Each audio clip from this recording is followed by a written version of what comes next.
In our series on greatness, we're going to look at Vladimir Klitschko. In his first round against Bryant Jennings, we're going to see some of the key factors that make him great and undefeated for so long. So we will look at it right now.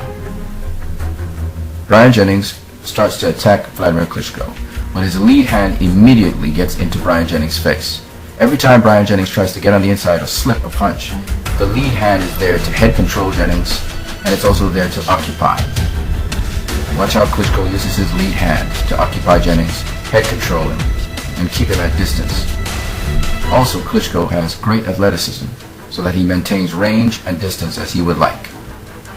The secret to destroying Klitschko is to get on his inside. But that is the most difficult thing to do, because Klitschko controls his opponents by maintaining distance with his lead hand. Notice the lead hand again head controls Jennings. Klitschko not only has a jab, but he also has a good lead hand that even if he misses his target, the lead hand can control the head of the opponent. Control is everything. Now watch Klitschko walk down Jennings, but maintain distance. The tricky portion of Jennings is not that the lead hand doesn't control him, because the lead hand is maintaining distance. It is trying to line up the straight right after the lead hand. Watch Klitschko keep that lead hand in Jennings' face.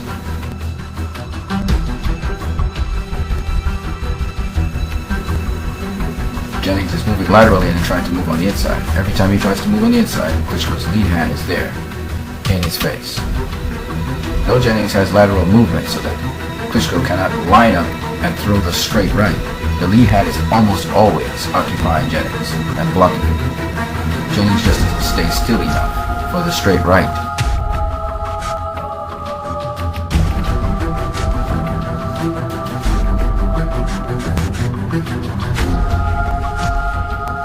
Again, Klitschko is controlling Jennings simply with his lead hand.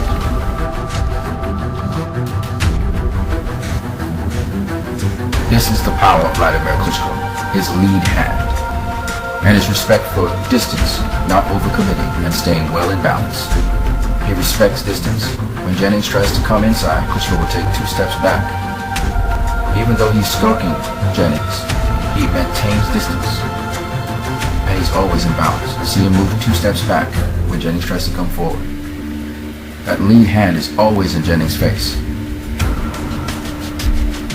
But Jennings doesn't stay still enough to freeze up to get connected with the straight right.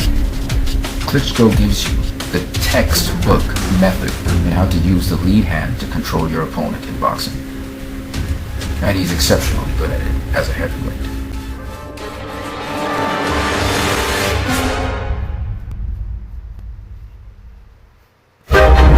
We are going to build off of Vladimir Klitschko's use of his lead hand to describe Mayweather's dominance in the ring.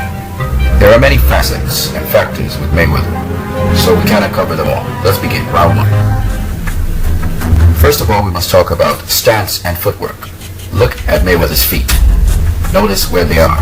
He's always in balance. He's always crouched, sitting into his stance. He's always at an angle. So inbuilt into his stance is his defense. His opponent always has difficulty getting to him because his stance is so wide. Now let's talk about his lead hand and his power hand. Both are effective against the southpaw Manny Pacquiao. His lead hand doesn't only distract Manny Pacquiao, but he steps in with the lead. He also steps in with his power hand. So he's using 2 powerful weapons against Manny Pacquiao. He's also not letting Manny Pacquiao get off as often as he would like and get a rhythm. Another thing about Mayweather is he has no specific rhythm. Notice his both feet seem to be flat, and then he would move from being flat-footed to immediately nimble. His reaction time is ridiculous.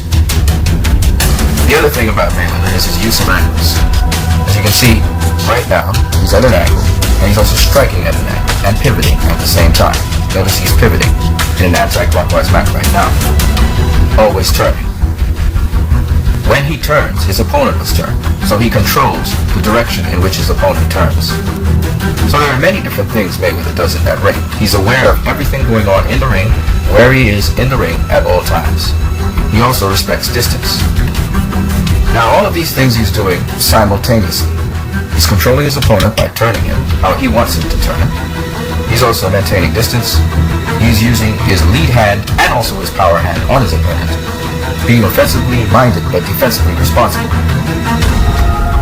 So Mayweather is a strange sort of boxer. He's always looking for opportunities. He's always looking for openings. But at the same time, he's also very defensively minded. He gets in sync with his opponent very quickly, not only disrupting them, but also landing power shots on them, and also doing one more thing, moving outside the rhythm of his opponent. So he's a very complicated, complex opponent to attack. He also doesn't only lead with his lead hand in the form of jabs. He can hook off his lead hand, uppercut off his lead hand. He can lead in so many different ways. He can lead with his power hand or with his lead hand. On the inside, you notice he always sends a shot to the opponent's body. The mystery of Mayweather is multifaceted, and therefore it is very difficult to describe all in one session. This is what makes Mayweather